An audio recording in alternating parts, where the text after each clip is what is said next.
Chapter 1. My name is Adrian Hale. Here's my story about the unfair treatment I received from my family. The day my own family threw a party to celebrate kicking me out as a freeloader, they laughed, they filmed it, they told everyone I had done nothing for years, but what they didn't know was I had secretly spent over $127,000 keeping their business alive, and the moment I walked away, everything they built started collapsing piece by piece. The smell of grilled meat and cheap beer hung heavy in the summer air as I stepped into the backyard, and for a second I almost believed this was just another family gathering. Then I saw the banner, "Goodbye, Freeloader." It was stretched across the wooden fence, big enough that even the neighbors leaning over their yards could read it without squinting. Bright red letters on a white background, like some kind of twisted celebration sign. People were laughing, not quietly either, full, open laughter, the kind you only let out when you feel completely comfortable tearing someone down. That someone was me. I stopped walking, just for a moment, right there near the edge of the patio. Nobody rushed to greet me, nobody looked surprised that I showed up. It was like they had been waiting for this exact moment, for me to walk into my own humiliation. My father, Richard Hale, stood near the grill with a beer in his hand, flipping burgers like he was hosting a 4th of July party. He spotted me almost immediately. His smile widened, and he raised his voice just enough so the people around him could hear. Well, look who decided to show up. Perfect timing. A couple of people turned. Some I recognized, some I did not. Neighbors, old family friends, a few people from my father's business. Their eyes landed on me, curious, entertained. My younger sister, Chloe, had her phone up, angled perfectly. I could see the tiny red light on the screen. She was live. Of course she was. "Say hi," Chloe said, grinning without looking at me. "My followers have been waiting for this." I did not respond. I just stood there, feeling the weight of every pair of eyes on me, every smirk, every whispered comment. Someone near the fence leaned toward my father, a middle-aged man I barely recognized. "So this is her?" he asked, not even lowering his voice. "The one you were talking about?" My father let out a short laugh. "Yeah, this is her, the one who's been living off me for years." A few people chuckled.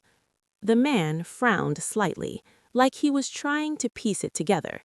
"She doesn't work at all?" My father did not hesitate, not even a second. "Nope, not a dime. Just eats, sleeps, and makes excuses." The laughter came louder this time. I felt it in my chest, but my face did not move. I kept my breathing steady, slow, controlled. I had learned that part a long time ago. Chloe tilted her phone a little closer to me. "You hear that, right? Maybe now you'll finally figure out how to be an adult." Derek, my uncle, leaned back in his chair, shaking his head like he was disappointed in me personally. "I always said it, you give people too much, they get comfortable. This is what happens." Too much. I almost smiled at that. Instead, I shifted my weight and let my gaze move across the yard. I watched who laughed. I watched who avoided eye contact. I watched who looked uncomfortable but said nothing. Details mattered. They always did. My hand slipped into my bag, and I pulled out my phone. Slowly, casually. I lifted it just enough to frame the shot and pressed the button. The banner. Another photo. My father mid-laugh. Another. Chloe smiling into her camera. No one stopped me. Either they did not notice or they did not care. Probably the second. For a moment, my mind flickered somewhere else. A different day, same backyard, my father's voice, sharp and loud, cutting through the noise of a work meeting. "If you can't even handle something this simple, what exactly do you do all day?" a few of his employees standing there pretending not to listen. Another memory, Chloe rolling her eyes at the kitchen table. Must be nice just sitting around while everyone else actually contributes. The word freeloader tossed around like it was a fact, not an accusation. The images passed quickly. I did not let myself stay there too long. Back in the present, my father reached down and picked up a cardboard box sitting near his feet. He walked toward me, each step deliberate, like he was enjoying the moment. "Here," he said, shoving it into my hands. "Take your stuff and go." The box was lighter than I expected. I looked inside for half a second. A few folded clothes, some toiletries, things that were easy to grab and easier to throw out. That was it. Everything else I owned had either been left behind in my room or already decided as not worth keeping. I adjusted my grip on the box and nodded once. Okay. No argument, no raised voice. That seemed to disappoint him more than anything. "What, nothing to say?" he pushed, his tone turning sharper. "No excuse this time?" I met his eyes briefly. "No, just that." Behind him, someone let out a quiet laugh, like they were expecting more, like they had come here for a show. Chloe lowered her phone for a second and scoffed. "Wow, even now, still acting like you're above it." I did not look at her. Instead, I turned slightly as a woman near the fence spoke up again. "So, what are you going to do now?" she asked. "Where are you going?" Her voice was not cruel, just curious, maybe even a little pitying. I shifted the box against my hip. "I'm fine." She hesitated. "You got a job lined up or something?" There was a small pause. My father snorted under his breath. "Here we go." I looked at the woman, then past her, at the banner one more time. "I have a job." Simple, flat, no explanation. Chloe laughed again, louder this time, already turning her phone back toward herself. "You hear that, guys? She has a job. Guess we'll all find out what that means." The comments on her screen were moving too fast to read, but I could imagine them. I did not stay long enough to confirm. I stepped off the patio, the gravel crunching under my shoes as I walked toward the driveway. No one tried to stop me. No one told me to wait. Behind me, the music picked back up. The laughter returned, like I had never been there at all. I reached my car and set the box down in the back seat. For a moment, I just stood there, one hand on the door, the heat of the metal seeping into my skin. Then I got in and closed the door. The noise outside dropped instantly, replaced by a dull silence. I sat there, staring at the steering wheel, letting my hands rest lightly against it. No shaking, no tears, just stillness. My phone buzzed in the cup holder. I glanced down. An email notification. Turner Logistics. I tapped it open. "We are pleased to confirm your position as operations manager. Start date August 15th. Salary $95,000 per year. Location Denver, Colorado." I read it once, then again. My thumb hovered over the screen for a second before I locked it and set the phone back down. Outside, someone cheered, probably over something small, a joke, a burnt burger. It did not matter. I leaned back in the seat and let out a slow breath. They really believed it. Every word, every joke, every laugh. They believed I had done nothing, that I had taken and never given anything back. I looked through the windshield, past the street, past the houses that all looked the same. They think I never did anything for them. The thought settled in, clear and steady. They have no idea what happens when I stop. I started the engine. Chapter 2. The engine hummed softly beneath my hands, but I did not pull away right away. My eyes stayed on the empty street ahead, while everything behind me faded into background noise. It had not always looked like that. 4 years earlier, I had walked back into that same house carrying a single suitcase and a plan that was supposed to last a few months. It was early 2020, right after everything shut down. Contracts disappeared overnight, clients stopped calling, and the freelance work I had built for years dried up faster than I could replace it. My father called me first. He did not ask how I was doing. He said the company was struggling and could use an extra pair of hands.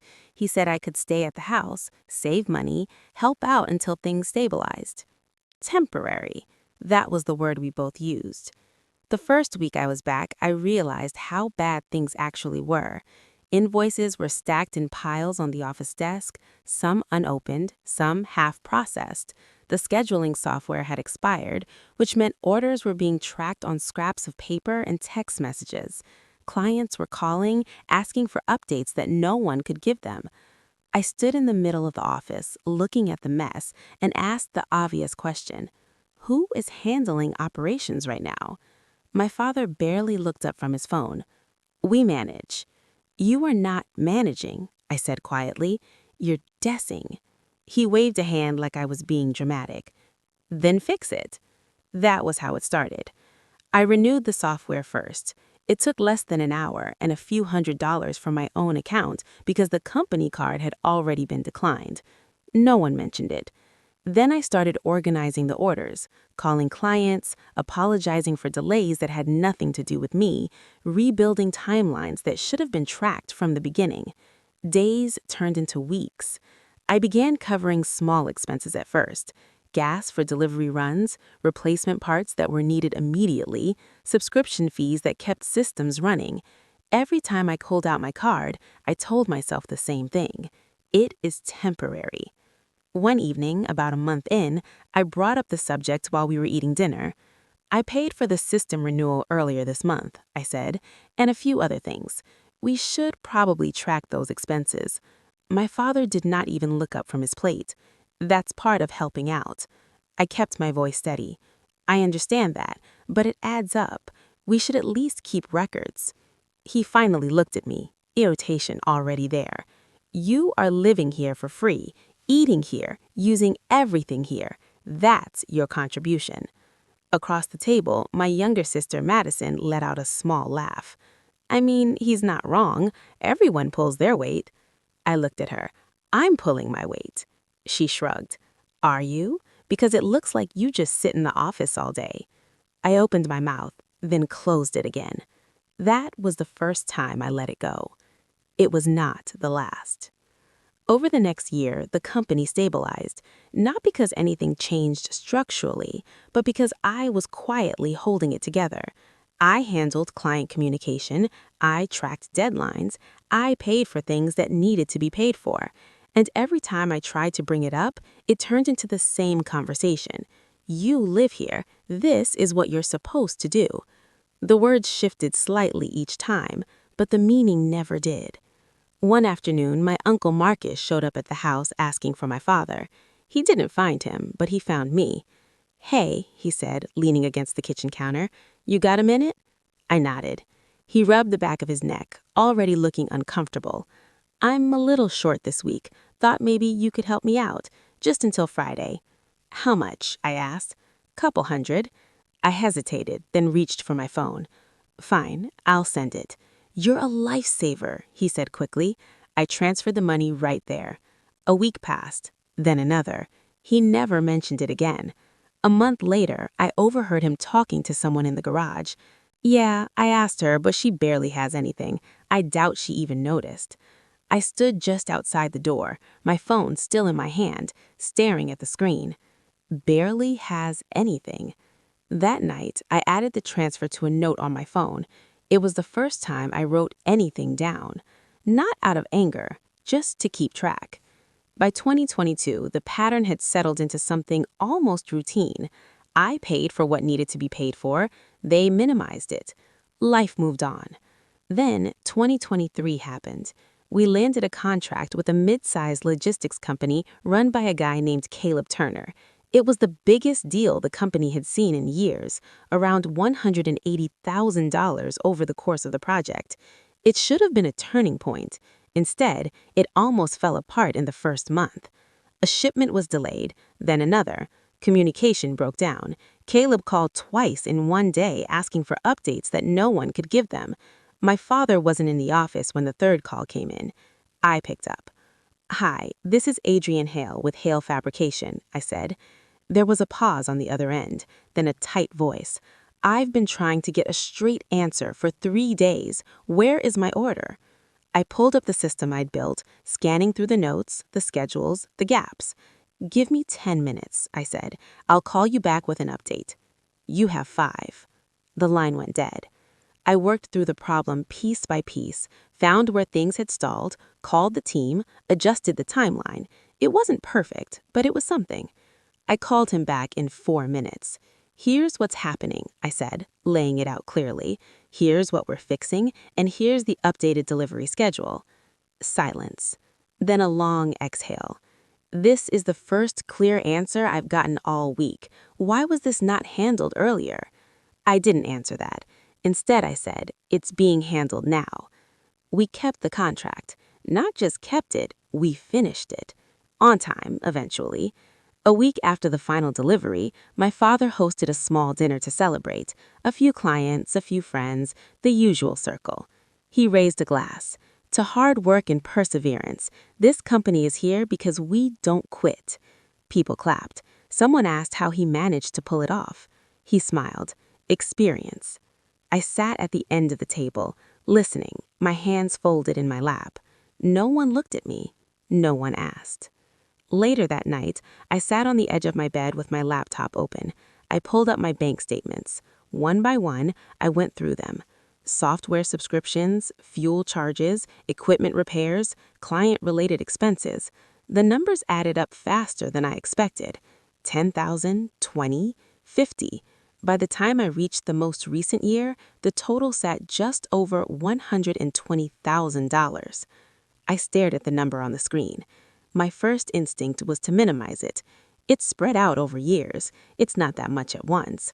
This is normal. Then another thought pushed through. Quieter, but steadier. If it's normal, why does no one else see it? I leaned back against the wall, closing my eyes. Is this what it looks like when you get used to being ignored? When you start believing that what you do doesn't matter because everyone around you acts like it doesn't? I opened my eyes again and looked back at the screen. The number didn't change. Neither did the memory of every time it had been dismissed. If I stopped, what happens if I stop? The question stayed there, hanging in the silence. I didn't answer it that night. Instead, I created a new document. Simple, blank, no formatting. At the top, I typed 3 words. Everything I paid. Then, I started filling it in. Chapter 3. I kept going long after midnight, adding line after line until the document stopped feeling like a list and started feeling like something else. Proof. Not for them, not yet. For me. The next morning, nothing changed on the surface.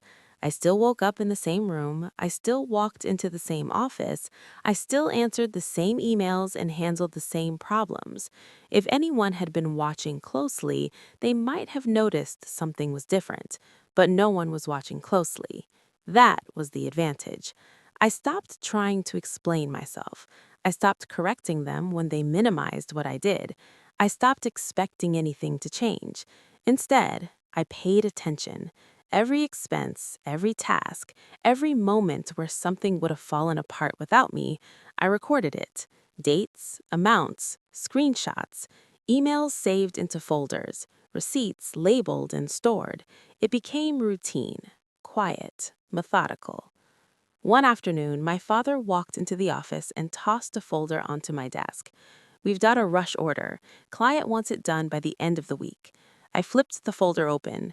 The timeline was unrealistic. The materials had not even been fully sourced. This isn't doable in that time frame, I said. He leaned against the doorframe, arms crossed. Then figure it out. That's what you do, right? There was a challenge in his voice, a familiar one. I looked back at the paperwork. I'll see what I can do. I did not push further. That was new. Usually, I would argue, explain, fix everything before it became a problem. This time, I let the flaws stay. I placed the order for materials, but I did not rush the supplier. I updated the system, but I did not manually correct every inconsistency. I let the process run the way it was supposed to run without me overcompensating. By midweek, delays started showing up. A delivery came in late, a measurement was off, a client email came in asking for clarification. My father stepped into the office again, irritation already written across his face. What's going on with this order? I kept my tone even. There are delays from the supplier. Then call them. I did. And? They're backed up. He stared at me like he was waiting for something else. Usually, this was the part where I would offer a solution, a workaround, a way to make the problem disappear. I did not.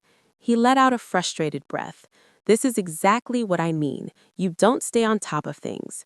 I nodded once. I understand. He shook his head and walked out.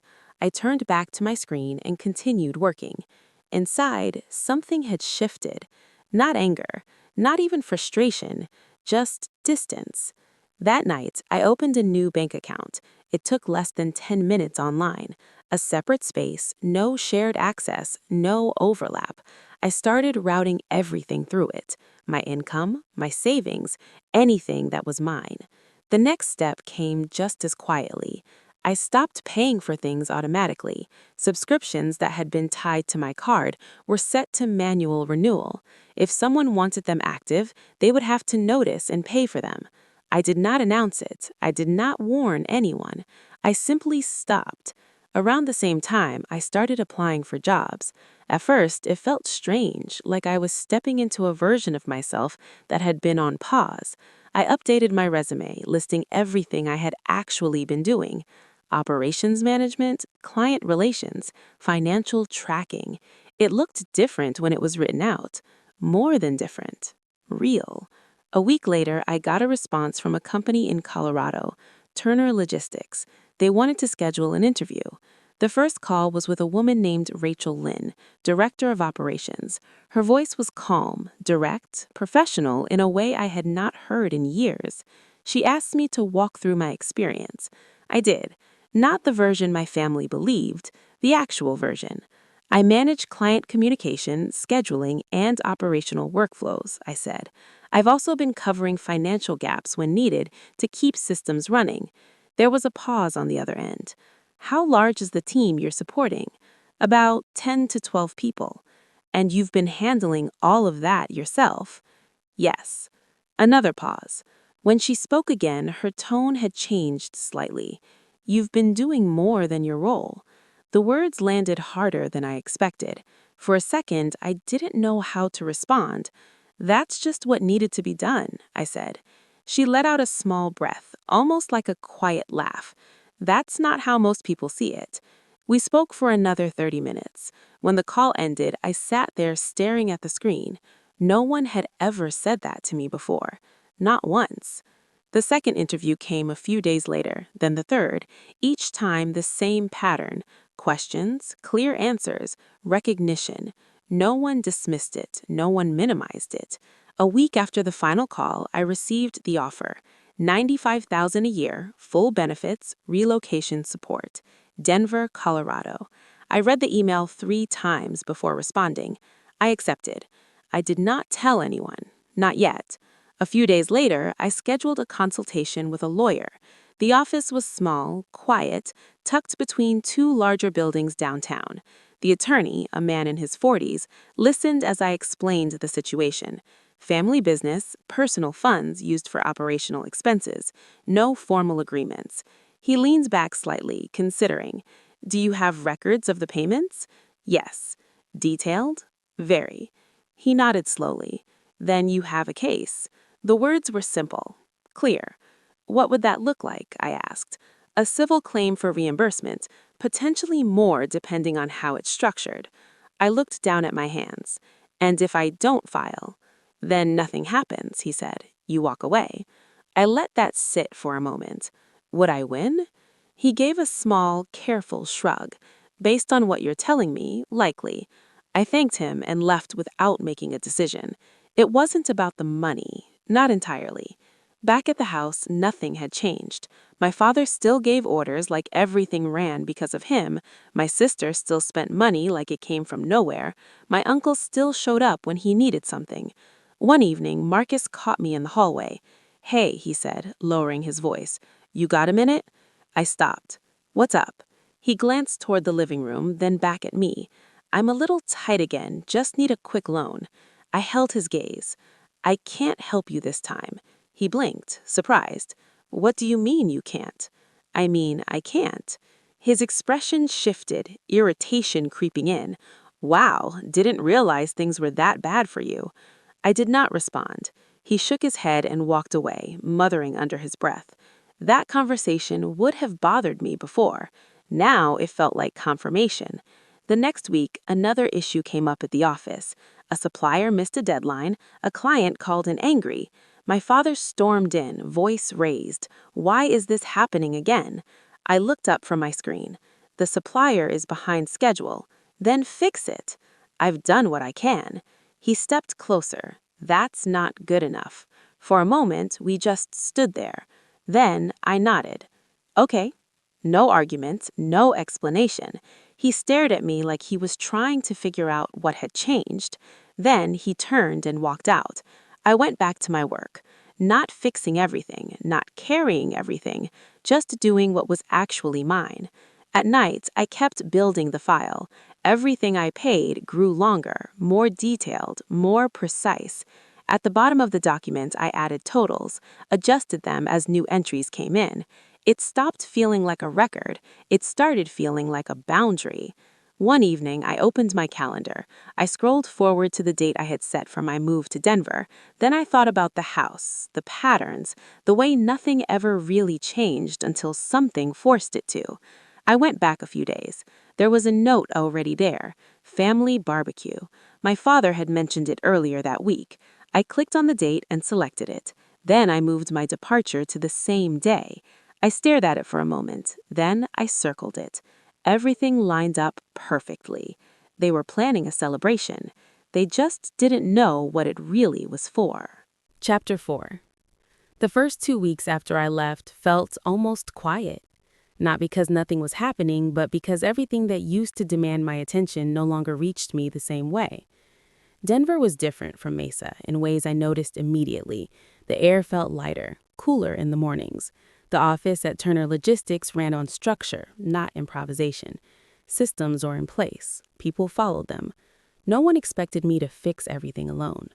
Rachel walked me through the workflow on my second day, her tone steady, matter of fact.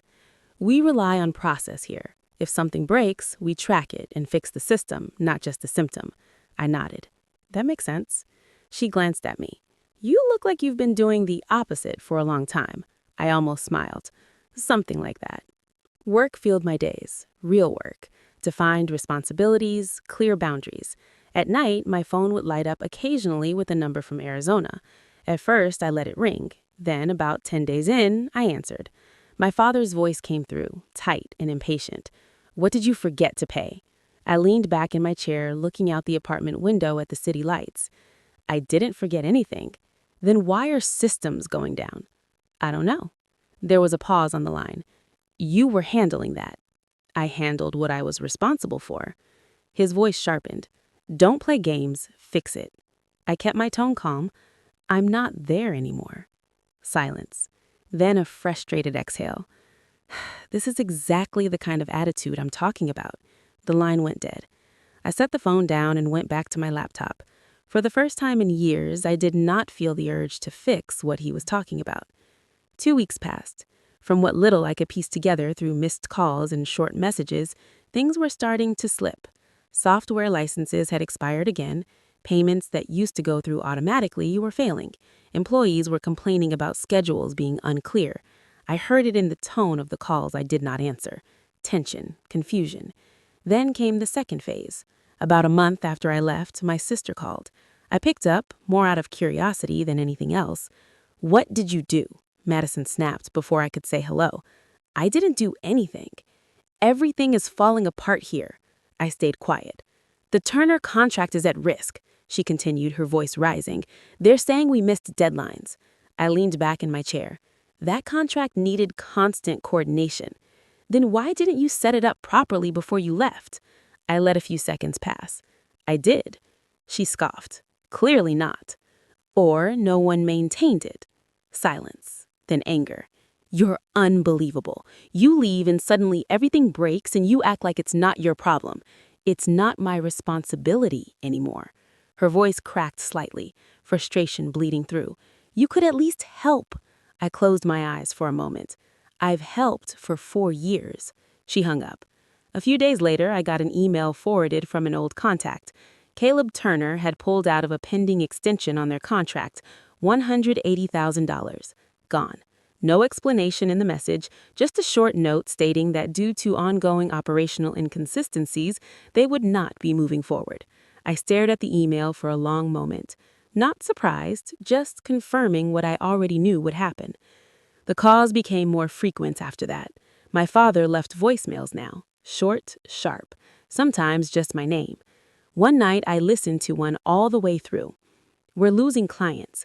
I don't know what you set up or didn't set up, but you need to explain this. I deleted it without responding. Back in Mesa, things were accelerating. I heard pieces of it through different sources. A former coworker texted me, "Hey, not sure what happened after you left, but things are kind of a mess here." I replied with a simple question. What kind of mess? No clear schedules, payments bouncing, people are confused. Another message came in a week later. 2 guys quit today. I set my phone down and went back to work. In Denver, things were moving in the opposite direction. Rachel pulled me into a meeting with senior staff. "We're expanding into a new region. I want you to help lead the rollout." I nodded. Of course. The conversation was structured, focused. Everyone knew their role. No chaos, no guessing, just clarity. That contrast stayed with me. Around 6 weeks after I left, another call came in from home. This time, I answered. My father's voice came through, still tense, but there was something else under it. "What's going on with the financial side?" "I don't have access anymore." "You set it up." "I set up a system, it still needs to be managed." There was a pause. "We're behind on rent." I said nothing. "The landlord sent a notice," he added, his voice quieter. For the first time, I heard uncertainty. "Okay," I said. That was all. "You're not going to say anything else?" "No." A long silence stretched between us. Then he spoke again, slower. "We need to figure this out." I looked at the city lights again. "You will." He hung up. Another month passed. By then, the situation had moved beyond confusion into collapse. I got a call from Jason, the company's part-time accountant. I had not spoken to him in weeks. "Hey," he said, his tone cautious. "I wanted to check in." "About what?" "About what's happening over there." "I'm not involved anymore." "I know. That's kind of the problem." I waited. "There are gaps in the records. Payments that used to come from you are just gone. No one knows how to replace them." I leaned forward slightly. "They should be able to see the accounts." "They can see them, they just don't understand them." A pause.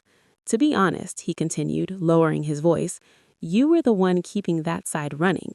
I didn't respond. "I told your dad that." My grip tightened slightly on the phone. "What did he say?" At first, he didn't believe it. I let out a quiet breath. "And now?" Jason hesitated. "I think he's starting to." After we hung up, I sat there for a while, letting that settle. Not satisfaction, not revenge, just confirmation. Another 2 months passed. The updates became less frequent, but more serious. Utilities cut off at the workshop. Equipment sold to cover immediate expenses. More employees leaving. Marcus stopped calling entirely. Madison's social media went quiet. The noise that once filled that house was gone, replaced by something else. Silence. Then one evening my phone rang again. I almost ignored it. Then I saw the name and answered. My father's voice came through, and for the first time in my life, it wasn't sharp or dismissive. It was tired. "We need to talk." I didn't respond immediately. "When?" I asked. "Whenever you can." I looked at my calendar. The date I had circled weeks ago had already passed, a different kind of timing now. "I'm in Denver," I said. "I know." Another pause. "Can we meet there?" I considered it, then nodded even though he couldn't see me. "Fine." "Send me the details," he said. "I will." We ended the call. I set the phone down on the table and leaned back in my chair. Outside, the city moved like it always did. Cars passing, lights shifting, people living their lives without knowing anything about mine. Inside, everything felt still. It had taken less than 6 months. I didn't destroy anything. I simply stopped holding it together. And now they finally wanted to understand why. Chapter 5.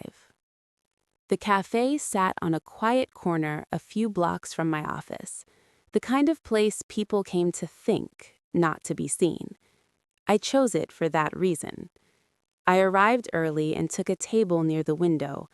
Outside, Denver moved at its usual pace, steady and indifferent. Inside, everything felt contained. I placed my bag on the table and waited. He walked in 10 minutes later. For a moment, I almost did not recognize him. My father had always carried himself with a kind of loud confidence, like the room adjusted to him wherever he went. Now he moved slower. His shoulders were slightly hunched. His eyes scanned the room before settling on me. He looked smaller. Not physically, something else. He approached the table and stopped across from me. "Adrian." I nodded once. "Sit." He pulled out the chair and lowered himself into it. Up close, the details were clearer. Dark circles under his eyes, a stiffness in his expression that did not quite hide the tension underneath. For a few seconds, neither of us spoke. Then he exhaled. I don't even know where to start. I reached into my bag and pulled out a folder. Thick, organized, every page labeled. I set it on the table between us and slid it toward him. "Start there." He hesitated, then opened it. The first page was a summary. Total expenses, $127,000. He stared at the number, then flipped to the next page. Receipts, invoices, bank transfers, email confirmations. Each one dated, documented, clear. He kept turning pages, slower now. What is this? My records. His eyes moved across the lines, trying to process it. "You paid all of this?" "Yes." He let out a short, disbelieving laugh. "For what?" "Operations, software, supplies, anything that needed to be paid for when the company couldn't." He shook his head, pushing the folder slightly away like it was too much. "That doesn't make sense."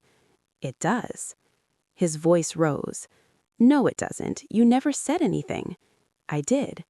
"When?" "Multiple times." He looked at me, frustration building. "You never made it clear." "I told you I was paying for things." "That's not the same as this," he said, tapping the folder. This is something else." "It's the same thing, just written down." Silence fell between us. He leaned back in his chair, running a hand over his face. "Even if this is true," he said slowly, "that was part of you living there. You were helping out." I watched him carefully. "There it is." "What?" "That's what you always said." "Because it's true." I leaned forward slightly. "If it was just helping out, then explain something to me." He frowned. "What?" "If it was my responsibility, if it was nothing important, then why did everything fall apart when I stopped?" The question sat there, heavy and unavoidable. He did not answer right away. His eyes drifted back to the folder, to the numbers, the pages, the evidence laid out in front of him. "I don't know what happened," he said finally, his voice quieter. "I do." He looked up at me. "You were depending on something you refused to see." His jaw tightened. "That's not fair." "It's accurate." His expression shifted again, the frustration turning sharper. "You left. Everything was fine until you left. Everything was stable because I was there. You could have said something." "I did." "You could have warned us." I held his gaze. "You didn't listen." That landed. He looked down again, flipping through a few more pages, slower now, like he was seeing them for the first time. "This number, 23,000. What is that?" "Operational costs over 6 months." His hand stayed there, frozen for a second. That's more than I thought." I said nothing. The silence stretched. Then came the shift. His shoulders dropped slightly. The tension in his face gave way to something else. Not acceptance yet, but something closer to it. "I didn't know," he said. "I know. You should have made me understand." I almost laughed, but I didn't. I tried. He closed the folder slowly. For the first time since he sat down, he did not argue. He just sat there, quiet. I let him have that moment. Then I spoke again. "I talked to a lawyer." His head snapped up. "What?" "I have enough documentation to file a claim, reimbursement, possibly more." The words were calm, measured, real. His eyes widened slightly. "You're going to sue me?" I could. The air between us shifted again, heavier this time. "You would do that to your own family?" I held his gaze. "You did this to yourself." He opened his mouth, then stopped, closed it again. The fight was gone, replaced by something else entirely. "What do you want?" he asked finally. The question hung there, simple, direct. I thought about it, about the past 4 years, about every conversation, every dismissal, every moment I had questioned myself. Then I shook my head. Nothing. He frowned. "That doesn't make sense." "It does. You're not going to take the money?" "No." "Why?" "Because it was never really about the money. Because winning like that would still keep me tied to something I had already walked away from. Because I did not need anything from him anymore." "I don't need it," I said. He stared at me, trying to understand. "So that's it? You just walk away?" "I already did." Another long silence. Then, quietly, almost uncertainly, he asked, "Can we fix this?" I looked at him, really looked at him, at the man who had spent years telling me I was nothing, who had laughed while I was being humiliated, who had only come here when everything else was gone. "No." The word was steady, final.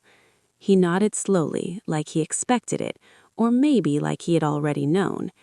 We sat there for another minute, neither of us speaking. Then he stood up. "I guess that's it," he said. "Yeah." He picked up the folder, hesitated, then set it back down. "You should keep it."